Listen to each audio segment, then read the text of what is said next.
प्यारे दर्शकों नमस्कार। तारीख है आज 5 मई 2026, दिन मंगलवार, हिंदी तिथि ज्येष्ठ माह कृष्ण पक्ष चतुर्थी। आइए नजर डालते हैं हमारे प्यारे राज्य उत्तराखंड की तमाम बड़ी खबरों पर। वीडियो शुरू करने से पहले कमेंट बॉक्स में जय हिंद लिखकर हमें सपोर्ट करें। तो चलिए शुरू करते हैं। 3 राज्यों में भाजपा की जीत का उत्तराखंड में जश्न, भाजपा कार्यालय पहुंचे सीएम, खाई झालमुड़ी। पश्चिम बंगाल, असम, पुडुचेरी में भाजपा को मिली ऐतिहासिक जीत का उत्तराखंड में भी जश्न मना। सीएम धामी समेत कई कार्यकर्ता देहरादून में भाजपा कार्यालय पहुंचे। इस दौरान ढोल नगाड़ों के साथ जश्न मनाया गया। वहीं कार्यकर्ताओं ने झालमुड़ी भी खाई। प्रदेश भाजपा कार्यालय देहरादून में कार्यकर्ताओं के साथ झालमुड़ी खाकर पश्चिम बंगाल, असम, पुडुचेरी में भाजपा को मिली ऐतिहासिक विजय का उत्सव मनाया। ये जश्न संगठन की शक्ति, कार्यकर्ताओं के समर्पण और जनता के अटूट विश्वास का प्रतिबिंब है। प्रदेश में महिला नीति के प्रारूप को मिली सचिव समिति की मंजूरी, अब कैबिनेट में आएगा प्रस्ताव। उत्तराखंड में पहली बार बनने जा रही महिला नीति के प्रारूप को सचिव समिति ने मंजूरी दी। इस नीति को लागू करने के लिए अब कैबिनेट में प्रस्ताव लाया जाएगा। इसका उद्देश्य राज्य की महिलाओं का आर्थिक, सामाजिक और राजनीतिक विकास सुनिश्चित करना है। विभागीय अधिकारियों के अनुसार नीति का प्रारूप महिलाओं के समग्र विकास को ध्यान में रखकर तैयार किया गया। इसमें ग्राम पंचायतों के स्तर पर महिला संभागों के आयोजन की सिफारिश की गई है, ताकि महिलाओं की भागीदारी को प्रोत्साहित किया जा सके। अनुसूचित जाति, जनजाति और कामकाजी महिलाओं की चुनौती को कम करने के लिए भी आवश्यक कदम उठाने का प्रावधान है। कैबिनेट की मंजूरी के बाद ये नीति राज्य में लागू हो जाएगी। उत्तराखंड को केंद्र की बड़ी सौगात, रामनगर देहरादून रेल सेवा को मिली स्वीकृति। केंद्र सरकार ने रामनगर देहरादून के बीच नई रेल सेवा के संचालन को हरी झंडी दी। रेल मंत्री अश्विनी वैष्णव ने गढ़वाल सांसद और भाजपा के राष्ट्रीय मीडिया प्रमुख अनिल बलूनी को भेजे पत्र में इस रेल सेवा को स्वीकृति दिए जाने की जानकारी दी। सांसद बलूनी ने जनवरी में रेल मंत्री से मुलाकात में रामनगर देहरादून के बीच सीधी रेल सेवा प्रारंभ करने का आग्रह किया था। गढ़वाल सांसद बलूनी ने रेल मंत्री का आभार व्यक्त करते हुए कहा कि उत्तराखंड की जनता की रेल सुविधाओं से जुड़े मुद्दों पर केंद्र सरकार लगातार सकारात्मक और संवेदनशील रुख अपनाती रही। उन्होंने कहा कि प्रधानमंत्री नरेंद्र मोदी के नेतृत्व में रामनगर देहरादून रेल सेवा को मिली स्वीकृति राज्य में रेल नेटवर्क का निरंतर विस्तार हो रहा है और नई सेवाओं से लोगों को बेहतर कनेक्टिविटी मिल रही है। देहरादून मसूरी मार्ग पर नए पुल का काम जल्द होगा शुरू, कैबिनेट मंत्री का ऐलान। कैबिनेट मंत्री गणेश जोशी ने मसूरी विधानसभा क्षेत्र के गंगोल पंडितवाड़ी के शिव मंदिर प्रांगण में गंगोल पंडितवाड़ी, गलजवाड़ी, गजियावाला और बिष्ट गांव ग्राम पंचायतों के लिए 152.99 लाख रुपए की विकास योजनाओं का शिलान्यास व 54.32 लाख के विकास कार्यों का लोकार्पण किया। ये कार्य विधायक निधि, मंडी परिषद और MDDA के माध्यम से स्वीकृत किए गए हैं। मोरी में अवैध अफीम की खेती पर बड़ी कार्रवाई, पुलिस ने 31 लोगों के खिलाफ की FIR दर्ज। उत्तरकाशी मोरी में अवैध अफीम की खेती पर पुलिस ने बड़ी कार्रवाई की। मामले में 31 लोगों के खिलाफ FIR दर्ज की गई। ड्रग्स फ्री देवभूमि मिशन व नशा मुक्त अभियान के तहत पुलिस अधीक्षक उत्तरकाशी कमलेश उपाध्याय के निर्देशन में उत्तरकाशी पुलिस के द्वारा अवैध नशे के कारोबार पर लगातार लगाम कसी जा रही है। पुलिस उपाधीक्षक बटकोट चंचल शर्मा के पर्यवेक्षण और तहसीलदार मोरी सरदार सिंह चौहान व थानाध्यक्ष मोरी दीपक रावत के नेतृत्व थाना मोरी पुलिस व राजस्व की संयुक्त टीम द्वारा मोरी के दुरुस्त ग्राम पेंसर में छापा मारा गया। इस दौरान लगभग 75 वर्ग मीटर क्षेत्रफल में उगाई जा रही अवैध अफीम पोस्त की खेती को नष्ट किया गया। दुर्गम क्षेत्रों में हेलीकॉप्टर से भेजे जाएंगे सुपर स्पेशलिस्ट डॉक्टर, मानक पूरा करने के निर्देश।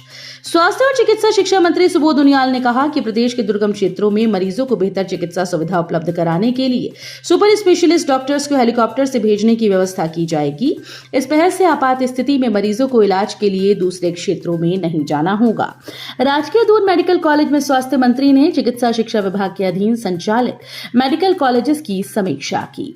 उन्होंने कहा कि प्रदेश के दूरस्थ क्षेत्रों से गंभीर मरीज को इलाज के लिए दूसरे क्षेत्रों में रेफर किया जाता है। इधर निकला हाथियों का झुंड व गुलदार, उधर वन कर्मियों को अलर्ट, AI चेतावनी प्रणाली बन रही मददगार। कालागढ़ टाइगर रिजर्व प्रभाग में आई तकनीक मानव वन्यजीव संघर्ष को रोकने में मददगार साबित हो रही है। हाथियों के जंगल से बाहर जाने का अलर्ट एआई आधारित चेतावनी प्रणाली के जरिए से वन कर्मियों तक पहुंच रहा है। इसके बाद वन महकमे की टीम मानव वन्यजीव संघर्ष को कम करने के लिए कदम उठा रही है। राज्य में मानव वन्यजीव संघर्ष को कम करने के लिए काबिल टाइगर रिजर्व के अधीन कालागढ़ टाइगर रिजर्व प्रभाग में एआई आधारित चेतावनी प्रणाली को लगाया है। भगवान धीमे उड़ा ममता का किला, सीएम धामी ने बताया बंगाल में ऐतिहासिक जीत के ये 3 हीरो। पश्चिम बंगाल विधानसभा चुनाव की स्थिति लगभग स्पष्ट हो चुकी है। पहली बार बंगाल में कमल खिलने को तैयार है। दूसरी तरफ 15 साल से सत्ता में काबिज ममता बनर्जी की सरकार की विदाई तय है। दिल्ली में भाजपा मुख्यालय से लेकर बंगाल में सड़कों तक भाजपा जश्न में डूबी है। भाजपा समर्थक काफी जोश में हैं और जीत का जश्न मना रहे हैं। उत्तराखंड सीएम पुष्कर सिंह धामी ने भी बंगाल में भाजपा की जीत को ऐतिहासिक बताया। मौसम ने रोकी आदि कैलाश यात्रियों की राह, यात्रा पर लगी रोक। पिथौरागढ़ जिले में खराब मौसम ने आदि कैलाश यात्रियों की राह रोक दी। प्रशासन ने उच्च हिमालय क्षेत्र में मौसम में खराबी को देखते हुए फिलहाल यात्रा पर रोक लगा दी। 36 से अधिक यात्रियों को आधार कैंप धारचूला में रोका गया। वहीं फिलहाल यात्रा के लिए परमिट जारी नहीं किए जा रहे। एसडीएम आशीष जोशी ने बताया कि सीमांत जिले के साथ ही उच्च हिमालय क्षेत्र में बारिश और बर्फबारी हो रही है। ऐसे में यात्रियों की सुरक्षा को देखते हुए फिलहाल यात्रा पर रोक लगानी पड़ी है। अब अपराधियों से सच उगलवाने के लिए बाहर नहीं जाएगी पुलिस, जल्द पॉलीग्राफ टेस्ट की व्यवस्था शुरू। पेशेवर अपराधियों से सच उगलवाने के लिए पुलिस को दिल्ली व अन्य शहरों की दौड़ नहीं लगानी होगी। इसके लिए अब जल्द ही प्रदेश में पॉलीग्राफ टेस्ट की व्यवस्था शुरू हो जाएगी। शासन ने इसके लिए फॉरेंसिक लैब को स्वीकृति दे दी। फॉरेंसिक की ओर से पॉलीग्राफ और नाको टेस्ट की व्यवस्था के लिए शासन को प्रस्ताव भेजा था। इसमें से फिलहाल पॉलीग्राफ टेस्ट की व्यवस्था करने की स्वीकृति मिली है। प्रदेश में अब तक पॉलीग्राफ और नाको टेस्ट की पुलिस तंत्र में कोई व्यवस्था नहीं है। राहुल गांधी के पीए बताकर महिला से 25 लाख की ठगी, राजनीतिक लाभ दिलाने का दिया आश्वासन। राजपुर क्षेत्र में एक महिला से राहुल गांधी के कथित पीए के नाम पर 25 लाख की ठगी का मामला सामने आया। पीड़िता ने इस संबंध में थाना राजपुर में लिखित शिकायत देकर आरोपियों के खिलाफ सख्त कार्रवाई की मांग की। तहरीर के अनुसार पिनाकल रेजिडेंसी निवासी भावना पांडे ने आरोप लगाया कि कुछ व्यक्तियों ने खुद को राहुल गांधी का करीबी बताते हुए उनसे संपर्क किया। आरोपियों में एक व्यक्ति ने खुद को पीए कनिष्क बताया और विश्वास दिलाने के लिए कथित तौर पर कई राजनीतिक नामों से स्पीकर फोन पर बातचीत भी कराई।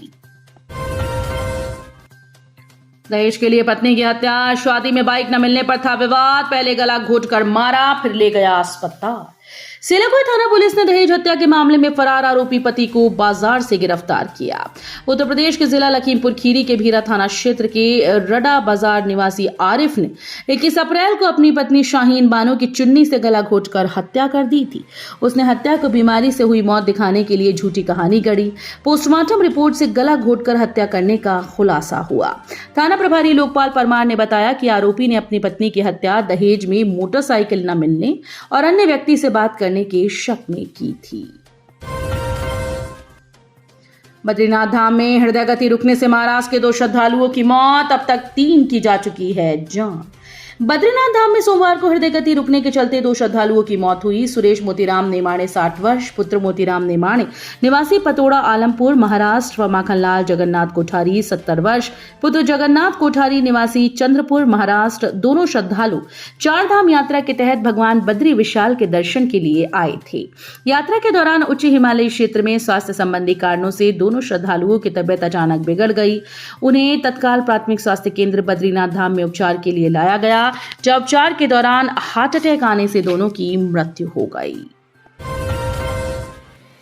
बैल पड़ाव के पास अज्ञात कार चालक ने 2 महिलाओं को मारी टक्कर, मौके पर दोनों की मौत। रामनगर में बैल पड़ाव के पास अज्ञात कार ने पैदल चल रही 2 महिलाओं को टक्कर मार दी। दोनों महिलाओं की मौके पर ही मौत हो गई। मृतक महिलाओं की पहचान पट्टापानी बैल पड़ाव निवासी कमला देवी, पत्नी शिवराज सिंह, पुष्पा देवी, पत्नी केवलानंद भट्ट के रूप में हुई। तो ये थी उत्तराखंड की बड़ी खबरें। हम मिलेंगे अगले बुलेटिन में, तब तक के लिए धन्यवाद।